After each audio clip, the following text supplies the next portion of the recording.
Hello, my name is Swiss Bianco. In this video we will have another look at the Geisler defense. This is part 2, and to say that straight, it did not work out at all. I consider this gun unsafe to shoot, and I am not gonna build the pistol. I'm gonna use the parts on another frame because this one is not good. So as we go to the details, the jig did work out really well. I did glue in the nuts because just with the super glue, because they always fell out, and I got tired about that.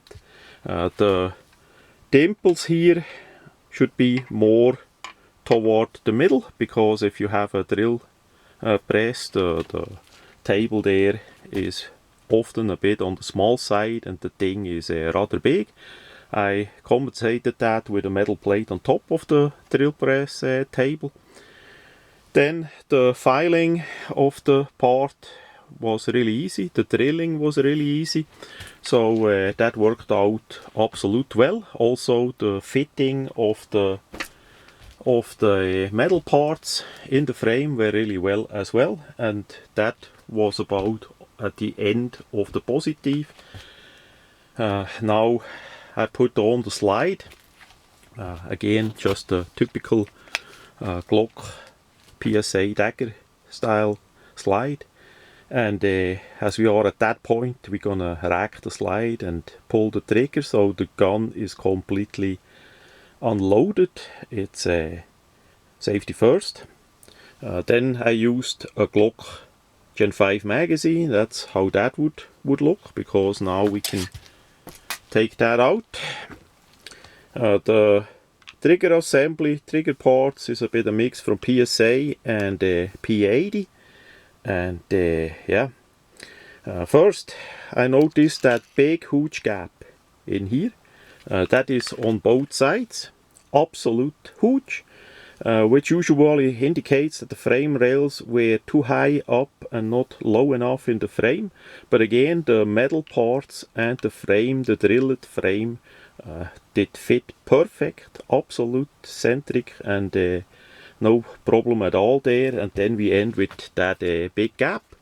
So I did email Geisler Defense right then if that is normal, and about 24 hours later they emailed me back. So the customer service is sure there. Compared to Polymer 80, you don't have to wait months for any help. And they said the following, that they did go through great lengths in the engineering process to put those rails higher up, so that is completely normal to have such a big gap. They did that mainly that any aftermarket slide will fit, and secondarily that the slot allow for more cooling of the slide. Really, more cooling of the slide.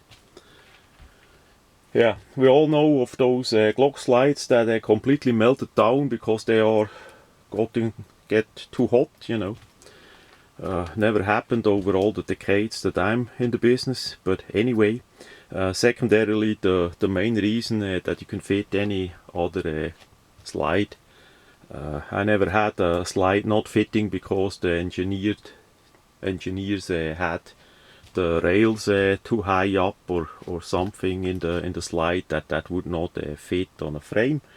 On this particular frame we used for the test 3 different slide assembly, the PSA that we have here, then a Swenson, and then the Florida Man golden titanium nitrided slide assembly. All videos of those parts are online as well, so no problem at all in that, but that alone would be already a failure in my books, but wait, it gets better. Then let's start from the muzzle. Again, it's completely empty. We have overlay play here, I mean a lot, and remember this is 1919 style. If we had a longer slide that would be even worse. Not good at all.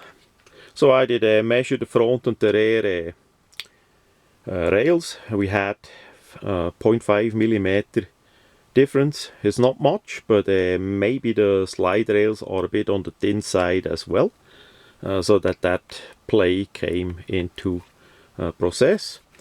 Then as we move on, there is the main problem, the locking part here, that this assembly lever that also locks part of the bottle, and you see the position of that thing. Now I'm gonna move a bit on the slide. Right now it's on the backward position, not fully in battery, and you see the movement here. Now it's all the way in front in battery, but it goes back by the sear, the striker spring. So you see, like this alone, that is unsafe to shoot in my books, because the slot here that they made is too wide for the metal part. You see that if you hold a Glock next to it, it's way wider. So the problem with that is that the recoil spring want to push forward, but the sear spring want to push reward, the other side, and then you get that wiggling. This is in the cocked position, ready to how you would fire it, you know. Then as we go more back, and we don't see that from outside, that's why I need to take the part apart, if we can do it, because sometimes because of that crooked slot we have a hard time taking it apart. But compared to other Glock style firearms, for sure, I wipe a bit the lube off, that we see that a bit better. As we look inside now,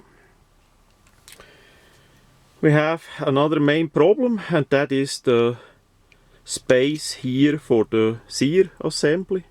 You know, as you know, the design of a Glock, we have the side rails and then the insert that goes in all the way and then get locked with that pin. Nothing fancy, but we have quite a play in the housing. Yes, so look at the gap here. I press it now all the way behind. You see the gap there is closed. Then as I press it forward, it's a bit hard to do around the camera. Now it's in the forward position, and we see there the play around, it's over a millimeter. That is in the front position. So basically the insert gets inserted, pinned, and now it has two positions. It rocks back and forth in the front and in the back position. This could be shimmed if desired, but we don't know, is it the front or the rear position that we need.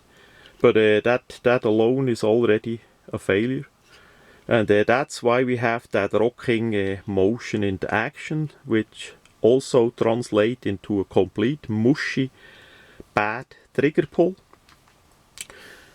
So yeah, that is basically all the points. I would not consider this as a safe to shoot pistol. It's unsafe in my books with all those parts together. Maybe one last point, and I did not shoot it that much, but we also have quite a play in the magazine well. That may work or may not, but it's for sure an overly big play as well.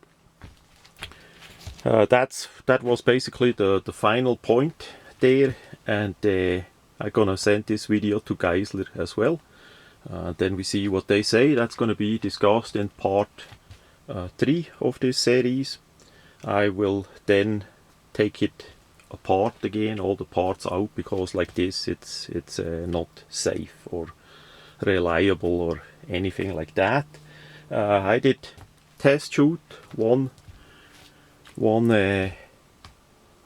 there, and we see, because of the action and the play there, we see a rather weak indentation on the primer. It's not as deep as usual. Also, we don't see the firing pin drag, because the timing of the action and all that is simply not there as usual. I think that here is the first Glock style firearm that I don't have a primer drag on it, at least not a little bit, and there you see it's nothing. Accuracy and all that was of course there, because the slide works. That is not the problem.